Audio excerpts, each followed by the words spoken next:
And so for me, really seeing things go from just, from the really early stages, to grow, that to me is always super excited. So I've had Pastor Battles giving me the privilege of being able to do that with multiple locations, as well as the internet campus, our church online campus, something we've been doing for 10 years, which has been great. So we've been trying to get some other churches on. So, yeah. So that's the world I live in. So, between my family and church and innovation, those are kind of the spaces that that I live in. And so we're always walking with some young adults. I'm always trying to do something in the innovation space, and always trying to figure out how to spread the gospel. So yeah, man. I think we forget about empathy, right? So you think about, that's what's wrong with our world right now, is empathy. Because let's say you got a great idea, right? You got this like off the chain, crazy, as the young people say, dope idea, right? And I'm saying, like, think about it. But is it really all that if it does not add radical value to the person you built it for? Right? So is it a good idea? And I'm saying, if you're going to develop something, start with the person you're going to develop it for, or the people, the target group, or the performers we call them, So if you got to, empathy is me, we say walking in your shoes, but me feeling your pain. And then when I develop a product, service, or experience for you, it's a game changer because I started with you, right? So it's right. But what we do is we get an idea and then we try to validate it later, which is fine. You can do it that way too. Right. Sometimes that works. But imagine if you start with, in anything you do, you start, whether you're raising children or whatever you're doing, if you are able to be empathetic, I think good grief. I think the Lord was probably the most empathetic because he knew us. He created us, right? That's right. So, anyway, man, first, like you can start validate what you think is true. So I'm saying if it's true, it's going to be validated. Put it before some people, talk to some people, interview some people, put your product or service out there, man. Like the other thing is what we tend to do is we tend to create products and services that we couldn't create. So we lean into best practices, right? Here's my challenge with best practices. And I see Michelle McKinney on here. She'll know this. So here's my challenge with best practices is if I apply best practices to something, right, then what I really do is create competition for myself. Because I'm doing what everybody else is doing. Right? So, right? Like, I'm just saying, like, that doesn't make sense. Why would I do that? I want to have a unique value proposition. That's what I want to have. I want to have something that's unique. I want to have what's called an unfair advantage, right? That's a unique, but we won't work hard enough for that. So what I say is that doesn't happen just because you sat in a room and you went, ooh, and you came up with some idea. What happens is you test, you pivot, test, you pivot, and then you find the vein. I mean, when I had this, I was in this space where I learned about multi-site before there was a lot of churches doing it. So I went and hung out with the guys who were like the Craig Rochelle's and the Dave Fergusons and the Surratt brothers, who now are just kind of blown up, right? But back then nobody was, Craig Rochelle wasn't, he's probably got one of the biggest churches in the country, right? Because they probably have 200 plus. They had 600 volunteers just online. Wow. Just the online, because I just had the idea. I mean, what happens to me is I can put two things together. So the time crowdfunding this was 2000.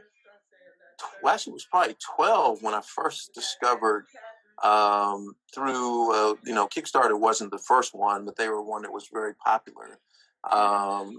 What's the other one? Is I can't think of the name of it. Anyway, so they were the early ones, but I shared with them that, hey, I had the idea of bringing two things together that didn't look like they should go together. What if we crowdfunded benevolence? It would allow people who have a heart to give outside of the church. They just want an Indiegogo. Thank you, Michelle. So it was the heart to give outside of the church, right? To give, they would have access to it. You can, so it allowed that person to get more resources. So for me, it wasn't just about money. You might need a car, you might need a job, but they could offer all of that, right? Particularly if you feel like it has a unique value to it. I always say this about innovation, right? Innovation is not just changing the color of the shoelaces; it is changing the shoes, and it's a big difference, right? So it's a big difference in the world that all innovations fall into these spaces, right? They fall into the space of subtracting, adding, multiplying, repurposing, and I'm missing one. Repurposing and maybe a dividing. Okay, so basically, when you look at all ideas, they feel like they were either something was repurposed, it was multiplied, meaning now they do it they added something to it or made it exponential. There's an architect who built a building, and there's a whole story behind it. It's probably too long to tell the story, so we'll save that for the podcast. But so there's these five. Get the backstory, man. Get the backstory. Get the real backstory, not all the. No, y'all know that it's a lot of home runs. You just, you just have to be smart about knowing that you're going to fail some, but you're not really failures. It's just lessons. I don't ever look at anything as a failure, depending on how you process it. Because most of the time, if you fail in pivot or fail in tweak, and nobody even does any. You know how many things Google has failed at? Man, I'd have had so many of their apps that they just shut down. They just shut them down. Like, really? That's going away? I love it. But nobody really sees them that way. It happens to Apple. It happens to all of them. It just goes away. It just disappears. Right. So you're going to have some failures, but you just keep tweaking. You just keep validating. You just parking lot on a roadmap for later. Or we may decide it doesn't fit our mission or vision. Right. The ROI, the return on the investment, is what you have to see. Wow, that's good. That's what happened with churches. This is what happened with churches. This is true, right? So I was meeting with churches. Zion. The churches came to us. They wanted to know how to start their online experience. Online platform, yeah, right. That to this day, well, maybe they do now, but to this day, don't have an online experience. They may have one now because they're forced to, right? And I'm saying, and some of them came back and they said, man, wish we had done whatever. I'm like, well, let me still help you, man. Like, right. I'm not the guy who's going to say, I told you so. I'm going to say, let's figure out how to do it now. That's right. It ain't too late. It's just, you've been nice if you were in the game already, but you're not. But you know what? We can help you get in the game. That's right. First. Let me say that. That's right. Team is everything, y'all. Team. Look, I listen to my team. It ain't like they just a team. That's right. I listen to them. Like when they come, Kevin Wright, man, dude's a beast, man. He's all in. He'll be on me hosting this week. Okay. Kevin Wright, Camilla. She is. She's just. I mean, these people are Janelle, Sharice, Lloyd Bramble. Man, I hope I'm not leaving out anybody. This is the planning team. They are. Just say they're phenomenal. The whole team. Yeah, yeah. Kristen Sutherland. They are phenomenal. They really, just honestly, I couldn't do this without them. So they're just super talented. I feel like what would I always put myself in somebody else's shoes. Like, okay, what would Warren Buffett do, or what would and just see, just explore it. I'm not saying you got to do it, but just explore it.